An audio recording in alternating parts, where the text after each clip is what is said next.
So when they saw a man completely wrapped up, enveloped in a garment, فَسَلَّمَ Musa, so Musa said salam to him, فَرَدَّ عَلَيْهِ, so he responded to him, فَقَالَ, and he responded to him by saying, وَأَنَّا بِأَرْضِكَ السَّلَامِ, and how do you people say salam where you come from? You just say salam, you don't introduce yourselves?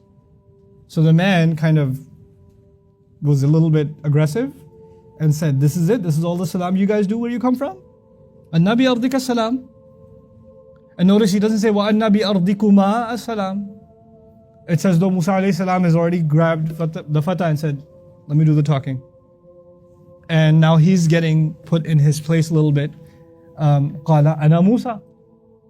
I said, oh, okay, I get what you're saying. I'm Musa. Assalamu alaikum, I'm Musa. I'll introduce myself properly. قَالَ Musa bani Israel. Musa from the children of Israel. Musa of Bani Israel. It's mudaf ilayh. Musa bani Israel. Okay? Typically a proper name is not used as a mudaf, right? But you know in Old English, I am David of Camelot or something. You know? So they use of instead of from. Like nowadays you say, I'm Mike from Chicago. Like, you know, you don't say I'm William of Dallas. You don't do that. You say from. But in Old Arabic and Old languages, you use a lot of, right? So Musa of Bani Israel, قال نعم. أتيتك لتعلمني مما علمت رشدا. I came to you so you could teach me from what you've been taught in terms of uprightness and guidance. قال يا موسى. He said, Musa, إني على علم من علم الله. I am committed and I'm committed to knowledge from within the knowledge of Allah. علمنيه الله لا تعلمه. That Allah has taught me that you don't know. Allah has taught me that you don't know. وأنت على علم من علم الله. And you are committed to knowledge, some knowledge, from within the oceans of knowledge of Allah. علمكه الله لا أعلمه. That Allah has taught you that He hasn't taught me. I don't know it. Which means Allah has given you Torah, Allah has given you revelation. I haven't received that revelation. But Allah has taught me some other things that you never learned. قال هل أتبعك. So He says, can I follow you? قال إنك لن تستطيع معي صبرا. You're certainly not going to be capable of patience with me. وكيف تصبر على ما لم تحط به خبرا. And how can you be patient over something you haven't encompassed, you don't have full news of? In other words, I was telling you before, his assessment of Musa alayhi salam is that he cannot be patient over partial information. Okay? Which goes back to actually one of the earlier incidents in the life of Musa alayhi salam too. All the information isn't there and he became upset at the Israelite being attacked. Right? And he took action and he wasn't able to bear just standing there and watching. Right? Anyhow, so the narrator says from here, لم تحد به خبرا قال ستجدني إن شاء الله صابرا ولا أعصي لك أمرا فانطلقا. All of that until they wrecked the ship. He recited all of that. The Prophet recited all of those ayat in this place. فانطلقا, so they moved forward. يمشيان على ساحل البحر, walking along the coast of the sea. فمرت بهما سفينة, so a ship passed by them. كلموهم, they called out to them, spoke to them. أن يحملوهم, that they can be boarded on. Can we board on to your ship, guys? فعرفوا الخضر, so they recognized Khidr. This is the first time we're hearing his name. So they recognized Al-Khidr. فحملوه بغير نول, so they let him board on without any nawl. Nawl means compensation, any fee. Okay. فلما ركب في السفينة جاء عصفور. So when they boarded onto the ship, a bird came, a sparrow, literally a sparrow came. فوقع على حرف السفينة, so it sat at the very edge, at one of the bottom edges of the ship. فنقر في البحر نقرة أو نقرتين, and it pecked into the ocean once or twice, like dipped its beak in the water once or twice. قال له الخضر يا موسى, so Musa alayhi salam, Khidr said to Musa, ما نقص علمي وعلمك من علم الله إلا مثل ما نقص هذا العصفور بمنقارة من البحر. The knowledge you and I have from within the banks of knowledge of Allah hasn't diminished what Allah still has with Him that we don't have, except like this, the droplet that this bird has just pecked from the ocean. That's all we have. So now, you know, the story began with I know more, right? And now he's met someone who knows more. And the one who knows more says, you know, put together, we know nothing. Put together, we really don't know anything. Okay? And there's this humility that's coming with knowledge. I'm reminded of Shah Waliullah Dehelwi's famous quote, rahimahullah, when he would graduate students, he would tell them the same thing every time. He would say, when a tree bears fruit, its branch is lower. When a tree bears fruit, its branch is lower. And his way of taking, when you've acquired knowledge, which is fruit, that it should actually bring you humble, should bring you down, not bring you up. May Allah Azza wa Jal make us of those. So he says, we don't really know anything. إِلَّا مِثْلَ مَا نَقَصَ هَذَا الْعُصْفُورِ بِمِنْقَارَةٍ مِنَ الْبَحْرِ إِذْ all of a sudden, so now there's this sweet spiritual lesson. We don't know anything except this little droplet. There's this imani kind of experience, and out of a sudden, he grabbed the axe, فَنَزَعَ لَوْحًا, and you know where the bird was, right at the brink, where the water is? So the ship is like shaped like this.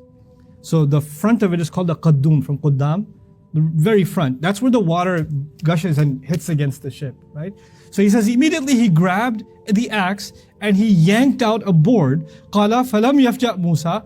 Musa was not even shocked yet. إِلَّا وَقَدْ قَلَعَ لَوْحًا. So he didn't know, why is he axing the board? Maybe he's doing something I don't understand. Maybe some new kind of salah. I don't know what he's going to teach me. He's still not surprised yet. But once he axed it, he loosened it, he yanked it out. And it's at that point that Musa alayhi salam, it hit him, what's he doing? What is he doing? So وَقَدْ قَلَعَ لَوْحًا بِالْقَدُّمْ فَقَالَ لَهُ Musa. Musa said to him, مَا صَنَعْتَ? What have you done? قَوْمٌ حَمَلُونَ بِغَيْرِ نَوْلٍ. A group of people let us board onto their ship. They didn't even charge us anything. عَمَدْتَ إِلَى سَفِينَتِهِمْ. You had evil intent to destroy their ship. عَمَدَ, to purposely do harm to something. عَمَدَ. Ta'ammud actually means intentful behavior, right? So you intentionally did this to their ship. فَخَرَقْتَهَا لِتُغْرِقَ أَهْلَهَا. You damaged it so you can sink its inhabitants or the people on board. لَقَدْ جِئْتَ شَيْئًا إِمْرًا. You've done something really terrible. Imr, one of the words in Arabic for terrible. We'll get into it when we go ayah by ayah. قَالَ أَلَمَّ قُلْ إِنَّكَ لَن تَسْتَطِيعَ مَعِيَ صَبْرًا. Didn't I say that there's no doubt about it? You're not going to be able to bear patience with me? قَالَ لَا تُؤَاخِذْنِي بِمَا نَسِيتُ. He said, don't take me to account over what I forgot. وَلَا تُرْهِقْنِي مِنْ أَمْرِي عُسْرًا. And don't lean on me and be difficult on me in the decision that I made. فَكَانَتِ الْأُولَى مِنْ مُوسَى نِسْيَانًا. So the first excuse that Musa alayhi salam presented in his defense was forgetfulness. The first line of defense was forgetfulness. فَلَمَّا خَرَجَا مِنَ الْبَحْرِ. Then when they both came out of the sea, مَرُّوا بِغُلَامٍ يَلَعْبُوا مَعَ الصِّبْيَانِ. They passed by a boy that was playing with other little children. فَأَخَذَ الْخَضِرُ بِرَأْسِهِ فَقَلَعَهُ بِيَدِهِ هَكَذَا وَأَوْمَأَ سُفْيَانُ بِأَطْرَافِ أَصَابِعِهِ كَأَنَّهُ يَقْطَفُ شَيْئًا. This is part hadith, part describing how Sufyan narrated the hadith. He visually explained what was happening. He said he grabbed the kid by his head and he moved his hands out like this and he just plucked like he was plucking something. Like he yanked the kid's neck and snapped his neck. That's what he did. Very disturbing. And then فَقَالَ لَهُ مُوسَى قَتَلْتَ نَفْسًا زَكِيَّةً بِغَيْرِ نَفْسٍ. What have you done? You killed a pure person, a pure soul, without him having committed murder. You've done something completely unheard of. قَالَ أَلَمَ قُلْ لَكَ إِنَّكَ لَن تَسْتَطِيعَ مَعِيَ صَبْرًا. Didn't I iterate to you that no doubt you are not going to be able to bear patience with me? قَالَ إِن سَأَلْتُكَ عَنْ شَيْءٍ بَعْدَهَا فَلَا تُصَاحِبْنِي. He said, if I were to ask you anything after this, after it, don't accompany me. قَدْ بَلَغْتَ مِن لَدُنِّي عُذْرًا. You have now reached whatever udhr, whatever excuse on my end, you are fully justified in letting me go, basically. That's what udhr means. Udhr in Arabic, not just used for excuse like al-ma'adhiru makadhib. I'm reminded of the words in Surah Al-Mursalat, udhran or nudhra, right? Those words are very powerful because Allah takes an oath, right? He takes an oath by winds, winds that do different kinds of things. Winds that can pluck trees out of the earth, and then winds that bring clouds. And the contrast is that winds can kill and winds can give life, right?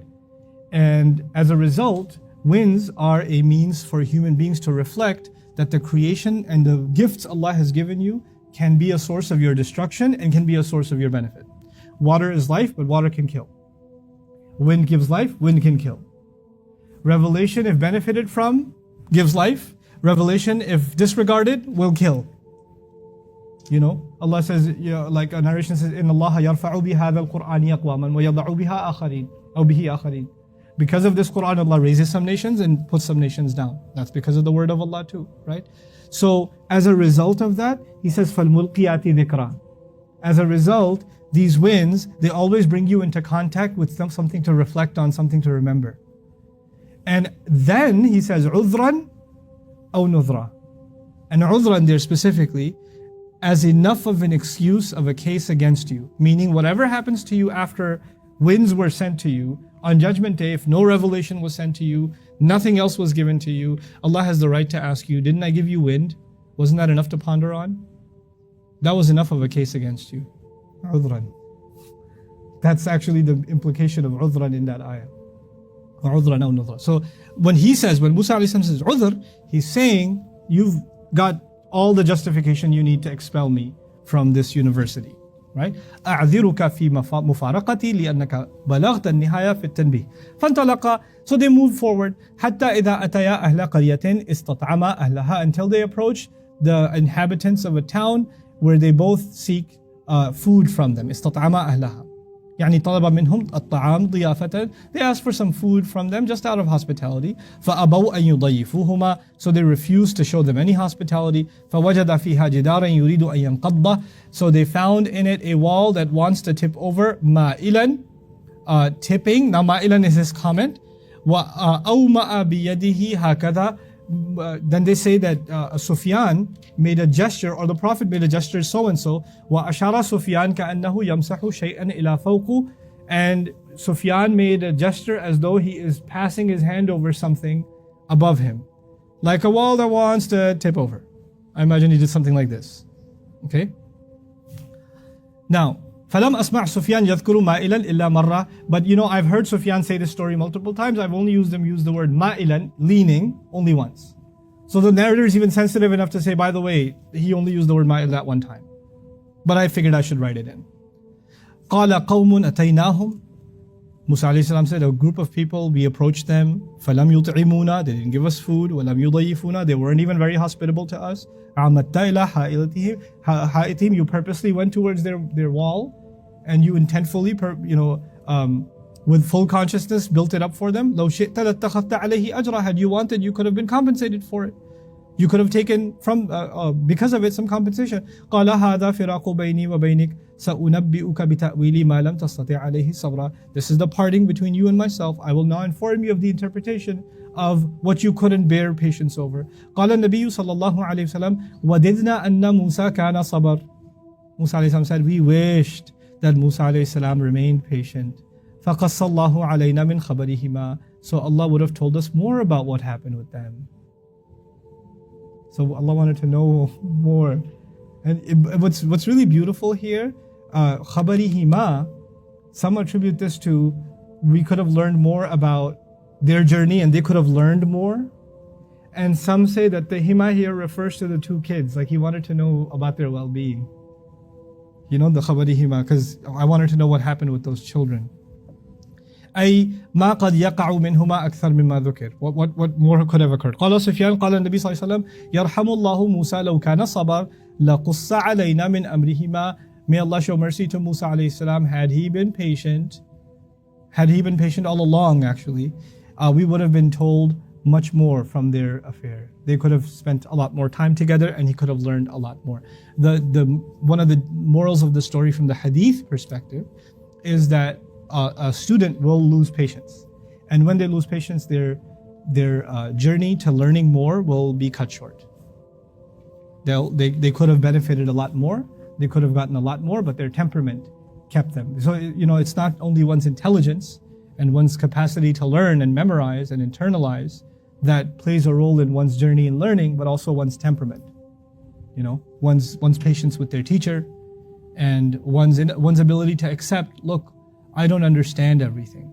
And if you tie the themes of the story as narrated in this hadith together, you come away with some very beautiful conclusions. In the beginning, you're told that everything we know is just a drop in the ocean, right? But when you see things you can't understand, at that point to remember, I cannot fully comprehend what's happening here because what I know is a drop and the reality of this is the ocean. Right? At that point, it's hard to remember. At that point, I saw what happened. I know what happened. How could this be the case? Like at that point, you don't want to accept that you don't know the whole story. It's too difficult to see something, to have some knowledge, and accept that you don't know everything.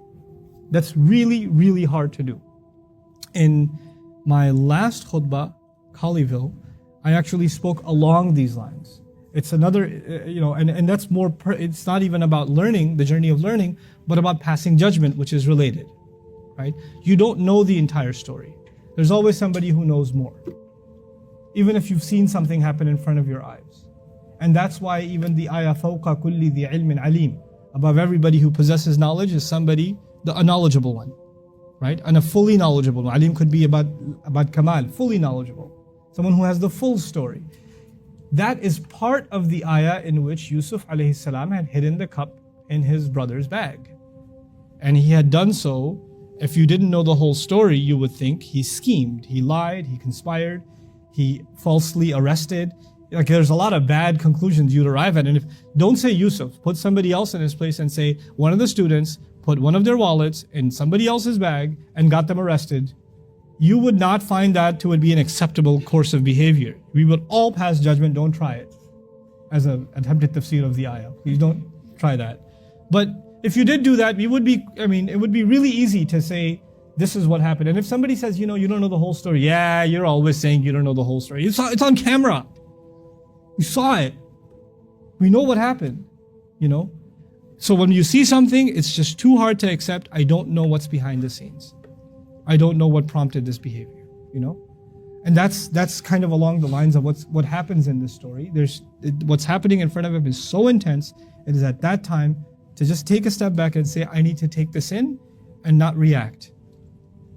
And the last thing I'll tell you is from a thematic perspective, because we'll go ayah by ayah next. I gave you the story's overview last time and this narration today. One thematic thing I want to share with you, how is this connected to the fitan? Because the surah is connected to the fitan of the future, the trials that the ummah will face in its future. One of the most difficult things that the ummah will have to learn is to face harsh realities. And every time we face them, we're going to say, why is this happening to us? What's the point of this? This is so unfair. And we're going to get overwhelmed with grief and frustration. And it is at those points that we're going to have to say, just like the mentor to Musa alayhi salam was telling him, you just don't have enough patience to bear. You're just, you see an injustice around you and you just question immediately, why is this happening? We need to fix this right away and take action right away. Hold on. You need to understand that when these fitan are happening, and the Prophet ﷺ would describe towards the end of times, the blood of Muslims is going to be shed and injustice will be widespread. And as a result, by the way, because of this injustice, I can't believe this happened in my own lifetime. When I was first learning about Surah Al Kahf in the 90s, right? In the 90s when I was first learning about it, one of my teachers told me, that a time will come, the Prophet would describe a time will come where people will be, because of these fitan, his analysis was because of these fitan, people will start questioning their iman altogether. Like things on the Muslims will be so difficult, somebody might even come along and say, if we were really on the truth, committed to the truth, and Allah is on our side, all of this wouldn't be happening to us. I don't even want to be Muslim because all of these things that are happening to us. And I could not imagine when that would ever be the case. Like, things are bad, but it ain't that bad. Come on. That things are going to be bad and people are just going to say, I don't even want to be Muslim anymore. Things were like, I don't want to tell people I'm Muslim because I want to fit in. There used to be that. I don't want to look too Muslim. There used to be that. But I don't want to be Muslim. I couldn't imagine. Now when you say this, you don't have to imagine. You just have to open your email inbox. It's crazy. This happened within no time at all. No time at all. SubhanAllah. So it's a real thing. It's a real thing that somebody's faith gets challenged when they see a lot of trials around them. And the first remedy to that in this particular piece of the surah is humility of knowledge. Just one recognizing I don't understand everything and being content with that. and not losing patience over that. May Allah Azza wa Jal make us among the patient and among those who Allah continues to open the doors of wisdom for. Barakallahu li wa lakum.